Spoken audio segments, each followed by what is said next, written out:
मुझे ले चलो जहाँ तुम बाबा वहीं चलूंगा। मुझे ले चलो जहाँ तुम बाबा वहीं चलूंगा। जिस हाल में भी रखो उस हाल में रहूंगा। जिस हाल में भी रखो उस हाल में रहूंगा। मुझे ले चलो जहाँ तुम बाबा वहीं चलूंगा। मुझे ले चलो जहाँ तुम बाबा वहीं चलूंगा। तुमसे छुपाना कुछ भी हालत बड़ी है खस्ता।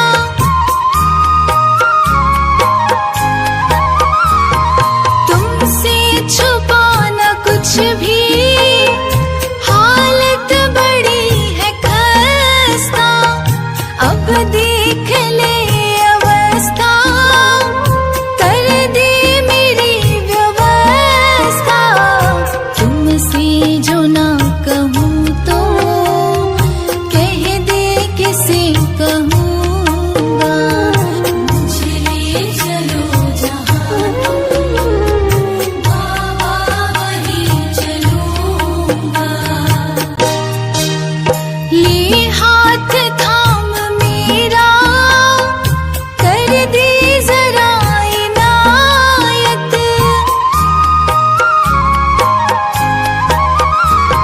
ले हाथ थाम मेरा कर दे जरा इनायत।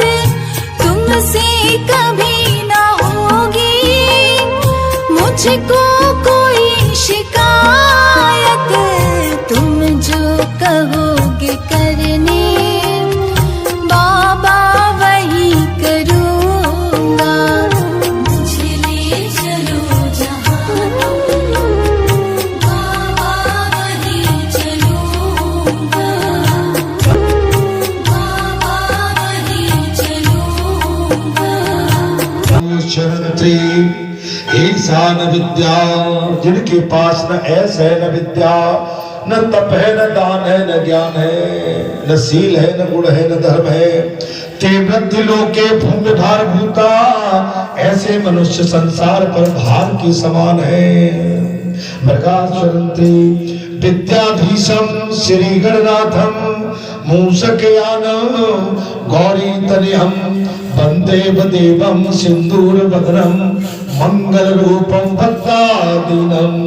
भक्तों पर दया करने वाले गौरी के नंदन गजानन को कोटि कोटि नमन करते हैं, प्रणाम करते हैं, साष्टांग दंडवत करते हैं। बोलो गजानन भगवान की हर हर महादेव। बोलो सच्चिदानंद भगवान की। बहुत ही डाले रहेंगे, अति सुंदर लग रहे हैं आप। ये भगवान का प्रसाद है और भगवान के प्रसाद का सदैव आदर सम्मान करके हमको रहना चाहिए और बैठना भी चाहिए। बोलो सच्चिदानंद भगवान की जय। भगवान ही अपने भक्तों का सम्मान बढ़ाते हैं, अपने सर का ताज बनाते हैं। अर्थात कथा प्रारंभ करने से पूर्व मैं इस क्षेत्र के समस्त देवताओं का आह्वान करता हूँ, विनय करता हूँ, हे देवगणों कृपया करके आप बाबा के धाम में, बाबा के आश्रम में, बाबा के प्रांगण में पधारे। अपना यथा स्थिति आसन सिंहासन लेकर आप विराजमान हो जाएं। अब तो इसी के साथ मैं मां सरस्वती का आह्वान करता हूं। हे मां सरस्वती कृपया करके आप पधारे और पधार कर हमारी जिह्वा और कंठ में आकर विराजमान हो जाए, जिससे पतित पावन कथा का गुणगान बखान हम दास जन भक्त जन सेवक जन बड़ी श्रद्धा आस्था एवं मिठासपूर्ण शब्दों के साथ इसकी गुण गाथा गा सकें। अब तो इसी के साथ हम सभी भक्त जन सेवक जन दास जन अपने अपने सदगुरु की चरण वंदना करते हैं, प्रार्थना करते हैं सदगुरु भगवान हमारा ध्यान भाव भक्ति मार्ग, धर्म मार्ग, नीति मार्ग, त्याग मार्ग, भक्ति मार्ग, ऐसी परंपरा से, ऐसी संस्थाओं से, ऐसे संतों से, ऐसे महात्माओं से, ऐसे महापुरुषों से हमारा ये जीवन उनके साथ संलग्न बना रहे, इसी में हमारा कल्याण है और हमारा मुक्ति का भी प्रावधान है। बोलो सद्गुरु भगवान की जय, बोलो सद्गुरु भगवान की जय, धर्म सम्राट स्वामी दीनदयाल की जय। इसी के साथ हम सभी भक्तजन, सेवक जन, दास जन और जगत गुरु का आभार करते हैं। जे जगत गुरु के अधीन सन्मुख समूचा संसार है।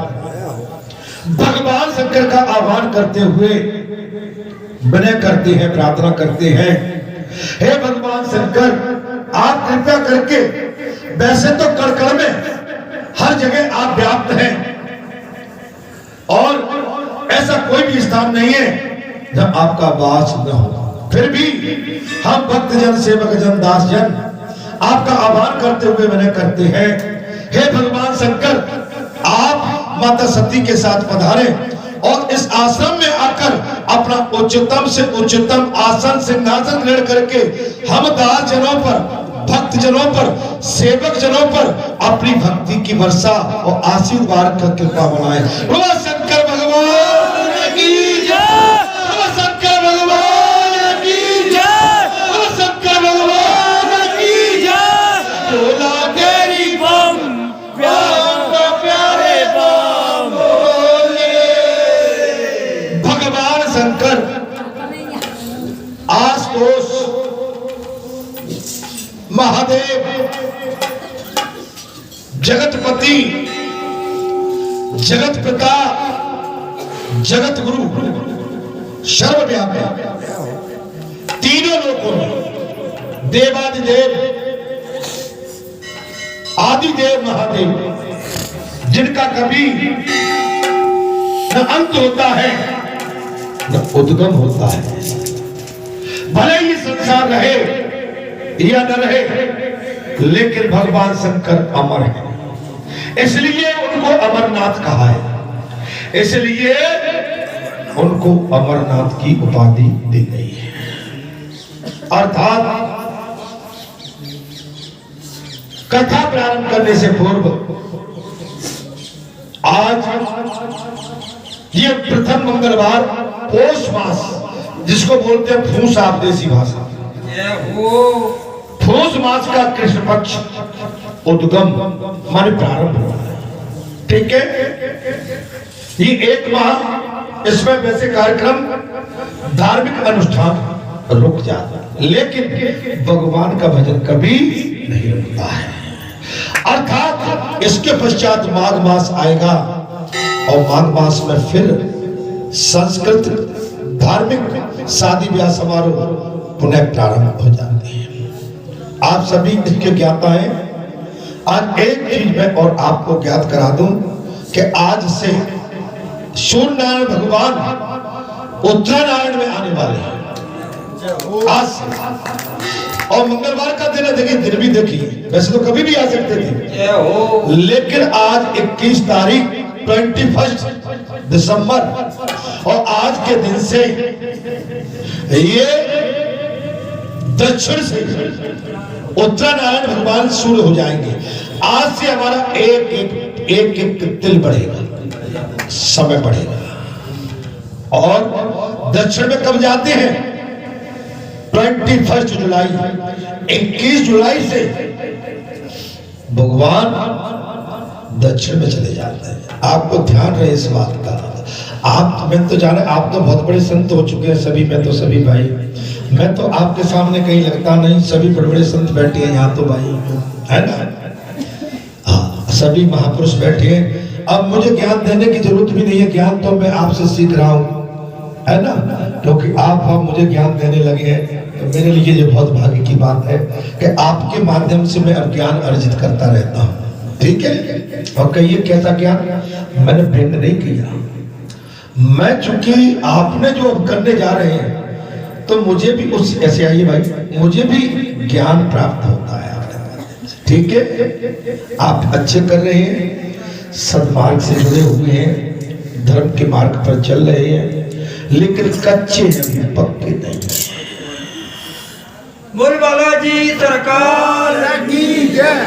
आप जहां जितने टाइम तक बात सुनते हैं उतने टाइम तक के लिए पक्के हैं, बाउंड्री के बाहर निकल के आप पक्के नहीं है जी। अभी आप में कमी, मैं आपकी माने कमी नहीं कह रहा हूं, जब मैं अपना भाव आपको दे रहा हूं, कभी भी नहीं कह रहा हूं। कभी किसी की कमी निकालना भी ठीक नहीं है, लेकिन मेरा ऐसा सोच है, मेरा ऐसा भाव है।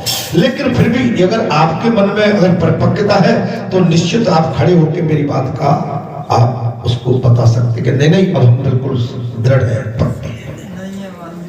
मेरी आपसे विनती भी है, अर्जी भी है। कथा बहुत अच्छी है, कथा के माध्यम से हमारा उद्धार होता है। आज आप जितने भी भक्त संत जहाँ जुड़े हैं, बाबा के माध्यम से हमारी आपकी पहचान है। आज मुझे भगत जी का जो शब्द संबोधन किया गया, संबोधित किया जाता है, तो भगत जी भूपेंद्र चीज अलग थी, भगत जी चीज अलग है।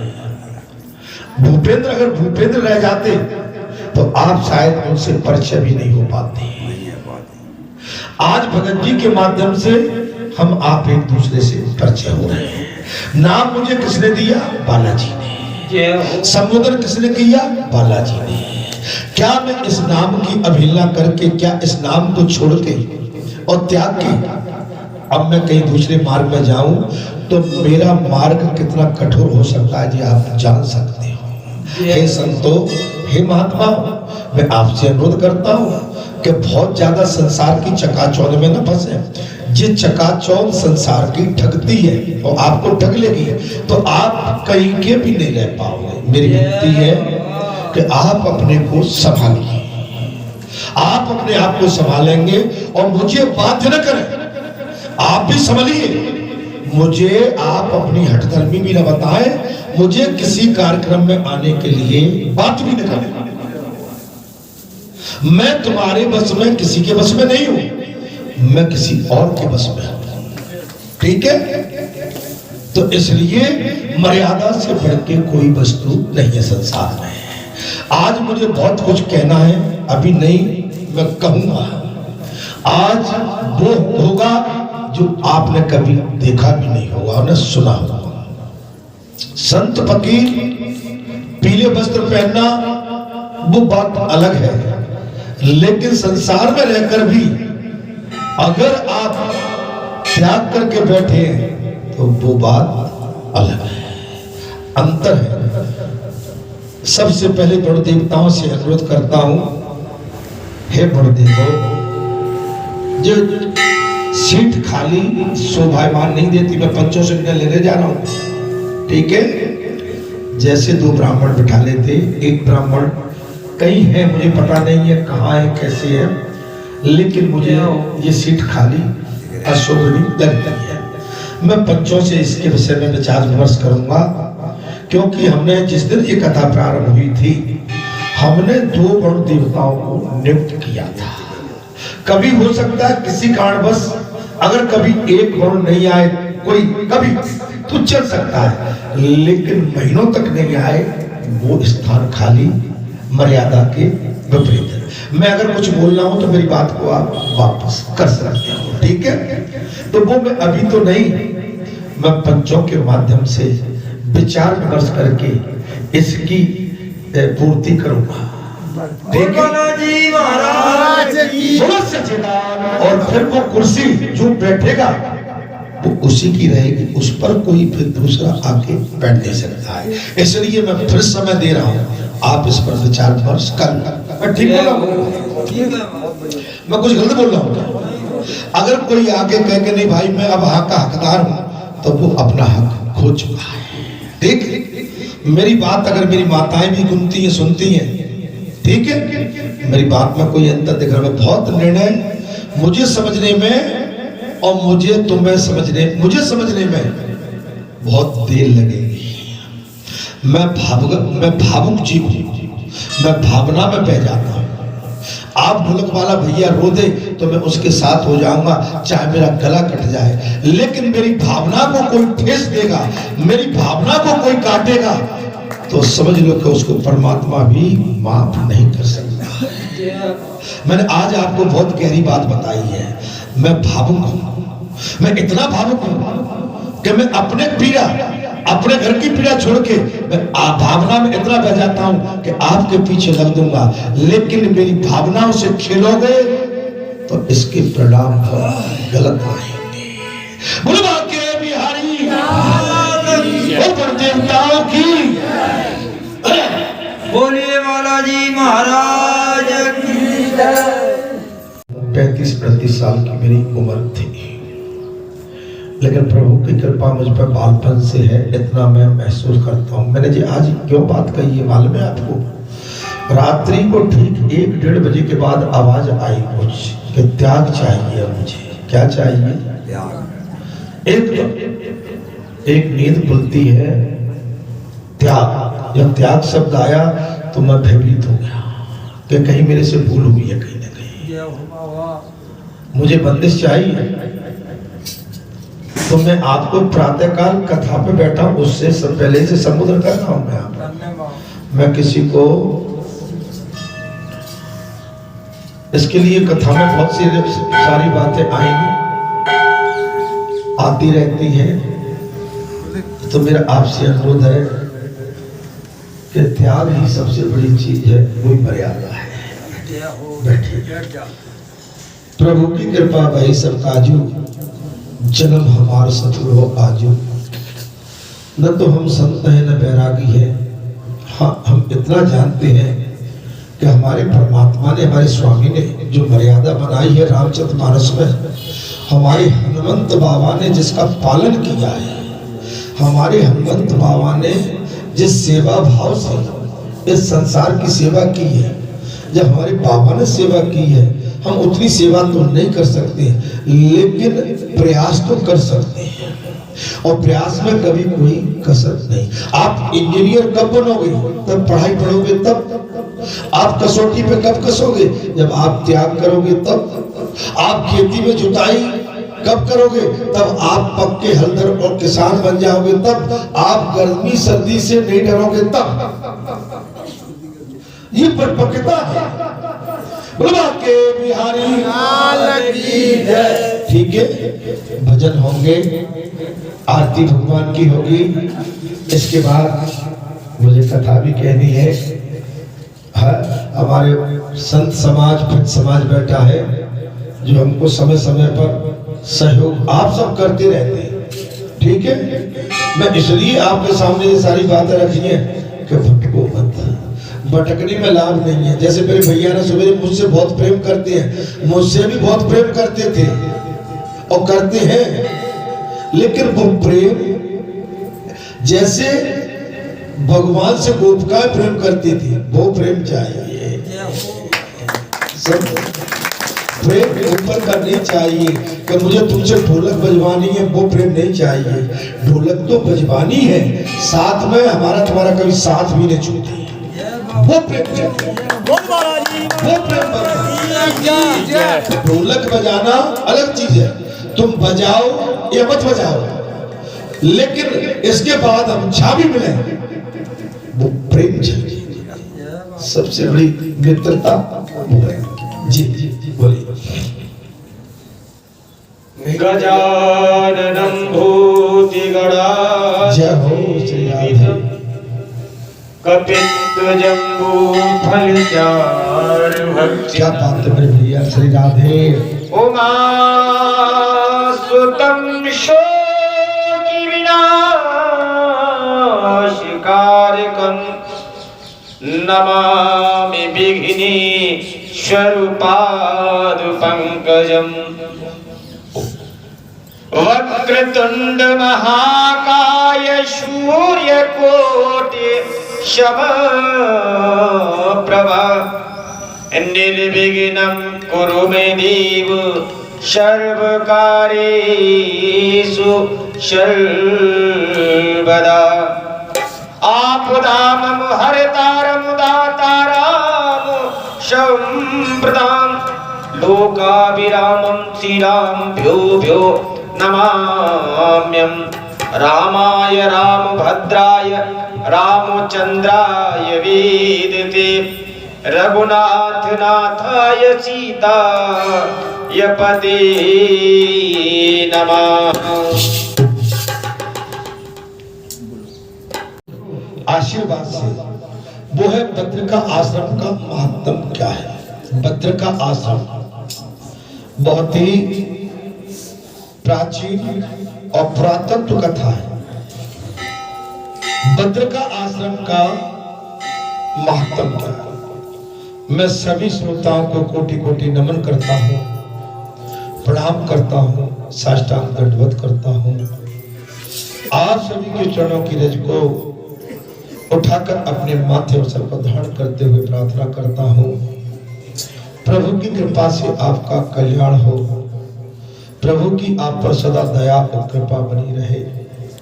यह क्षेत्र की नगरी, यहाँ की संपूर्ण वस्तीवासी क्षेत्रवासी भगवत कृपा की छत्र छाया में उनका जीवन व्यतीत हो।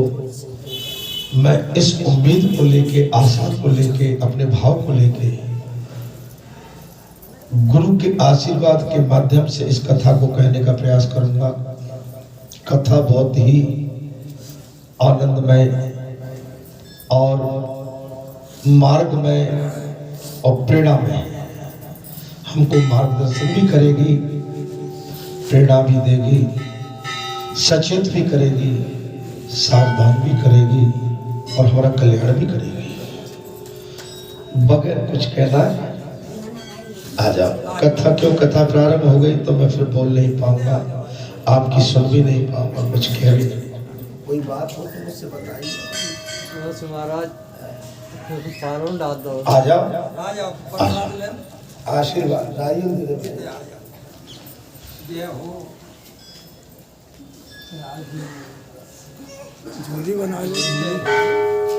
दे दो भाई।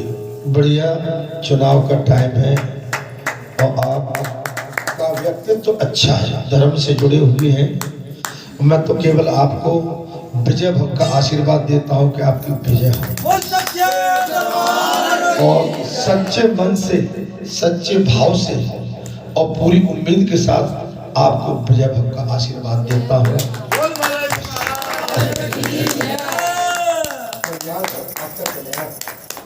आपका नाम भी कल्याण है तो आपका कल्याण।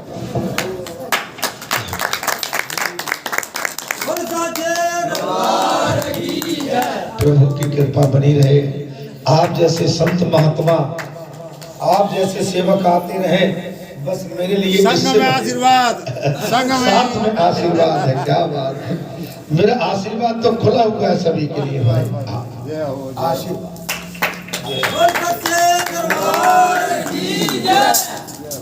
आशीर्वाद कल्याण हम तो कठिना थे महाराज। कल्याण कहीं से भी हो, मेरा आशा मुझे आप इनके आशीर्वाद जो आशीर्वाद लेके जा रहे हो वो स्वरूप आपका जहाँ मिलेगा। जय हो, जय हो, जय हो। जिसके लिए मुझसे आप आशीर्वाद लेने आए, ठीक है। बस भले मानुष है, भले मानुष की तरह सेवा करो और मुझे विश्वास है कि आपका कल्याण हो। बोलो सच्चिदानंद, बोलो बाके बिहारी। भैया भले पुरुष हैं, मंदिर से जुड़े हैं, धर्म से जुड़े हैं, तो धर्म की ध्वजा हमेशा, ये लोग इससे बड़ी चीज तो कुछ हो नहीं सकती है। विजय भव। बोलो सच्चिदानंद। बस संत महात्मा महापुरुष और सेवक ध्यान करना भी, इनसे जो भी जुड़े हो ए भाई ध्यान करना, ठीक है। अब मैं ज्यादा तो नहीं कहूंगा, मैं राजनीतिक तो नहीं हूं, लेकिन मैं इशारे में बहुत कुछ कह जाता हूं। श्री राधे राधे। बोलो सच्चिदानंद। मैं कथा की ओर आता हूं। अब कथा चल रही है बद्रिका आश्रम। बद्रिका आश्रम का महत्व आदि है। जो भगवान महादेव का साक्षात स्थान है, स्तंभ है, और स्वरूप है श्री नारायण का। यहाँ पर महाराज सब तीर्थों का संक्षेप महत्व तथा बद्री क्षेत्र की विस्तृत महिमा का उपक्रम बताया गया। यहाँ पर तब सौनक जी बोले महाराज, कौन बोल पड़े? सौनक। समस्त धर्म युगों से श्रेष्ठ और संपूर्ण शास्त्रों के तत्व के पुराण परिनिष्ठ और सूत जी सब धर्मों से रहित भयंकर कलयुग प्राप्त होने पर मनुष्य दुष्कर्म में प्रबद्ध सब धर्मों का त्याग कर देते हैं। आपने अभी जो बात कही, थोड़ा सा कुसंग मिल जाए जी भटक जाता है, थोड़ा सा बराबर मिल जाए उसमें भी जी भटक जाता है। कुसंग और बराबर ये दोनों एक ही पहलू है, अलग नहीं है। कुसंग और अहम ये दोनों एक ही परिभाषा है, एक ही चीज है, ये अलग नहीं है। इसलिए इनसे हमेशा बचना चाहिए। आपको ज्ञान है, आप डॉक्टरी में स्पेशलिस्ट हैं, लेकिन इसका भी अभिमान नहीं होना चाहिए। आप पंडिताई में निपुण हैं, इसमें भी अभिमान नहीं होना चाहिए। अभिमान ही नासूर बनता है जी। अभिमान के दायरे में हम अपनों का निरादर करने लगे, अपने सगे संबंधियों का, अपने निजी माता पिता का, अपने भाई बंधुओं का, समाज का अपमान करने लगते हैं। माता पिता का, बहन बेटी तक का अपमान कर बैठ सकते हैं। अपने से जो बड़े हैं, जो मां तुल्य है, पिता तुल्य है, उनकी अनदेखी कर देते हैं। मैंने प्रातः काल की कथा में कहा था कि आप अपनी मां से और पिता से पूछ के शादी ब्याह में जाते हैं, बहू और बेटा, तो ये न्याय उचित नहीं है। आपके माता पिता या बहू के सास ससुर तुम्हें रोकेंगे नहीं, लेकिन उनसे आज्ञा लेके जाओ, आपकी बात बन जाएगी। तुम उनसे विमुख होके जाओगे तो बात नहीं बनेगी। आप अपनों को केवल अपना मानो, अपनों के लिए आप कोसों रस्सियां डाल देते हैं जब बात अपनी आती है, और जब बात निकल जाती है तो अपने से आप पराये जैसा बुहार भी करने लगते हैं। भैया इसके ध्यान करना, इसको कुछ इसमें से संत आदमी है, कुछ दक्षिणा दे दी, दक्षिणा भी दे दी। चलिए भाई ठीक है, बाबा जी आते रहो भाई, है ना, आते रहिए। हम आपको, आप तो बाबा हैं, हम आपको क्या दे सकते हैं, हम तो केवल प्रसाद आपको दे सकते हैं। बाबा है, अपनों का आशीर्वाद ज्ञान मिला है बहुत। अपने आपके बरेठा के ही संत हैं और बहुत अच्छे सज्जन व्यक्ति हैं। माने मैं कोई बरेठा गांव के ही है, सज्जन व्यक्ति हैं, संत हो गए हैं और बात वाले हैं, वाणी वाले हैं, धर्म पर चलने वाले हैं। सो आप सब जानते हैं, मुझे ज्यादा कहने की आवश्यकता नहीं है, ठीक है। ऐसों का सहयोग, ऐसों का आशीर्वाद हमारे लिए जीवन का आधार बन जाता है। तो मैंने कहा ना कि आपको कोई रोकेगा नहीं, लेकिन बगैर आज्ञा के कहीं जाओगे। अच्छा, कुछ स्वार्थ बस हम कहीं प्रपंच में फंस जाए तो स्वार्थ बहुत ज्यादा ठीक नहीं रहता है। अभी मेरे को ढोलक भैया पहले मिल जाए कहीं तो मैं ढोलक भैया को लपेट मारूंगा, तेरे जैसा कोई नहीं है, ये नहीं है, तू तो बहुत है। और जब मैं ढोलक भैया से बर्ताव करूंगा ना, तब खटास पैदा होने लगेगी। 4 दिन की चांदनी और फिर अंधेरी। सफर हमेशा एक जैसा होना चाहिए, एक जैसा होना चाहिए। मैं कथा की ओर आता हूं महाराज। सब धर्मों से रहित भयंकर कलयुग प्राप्त होने पर मनुष्य दुष्कर्म में प्रवेश कर जाता है, वृत्ति बदल जाती है। अपने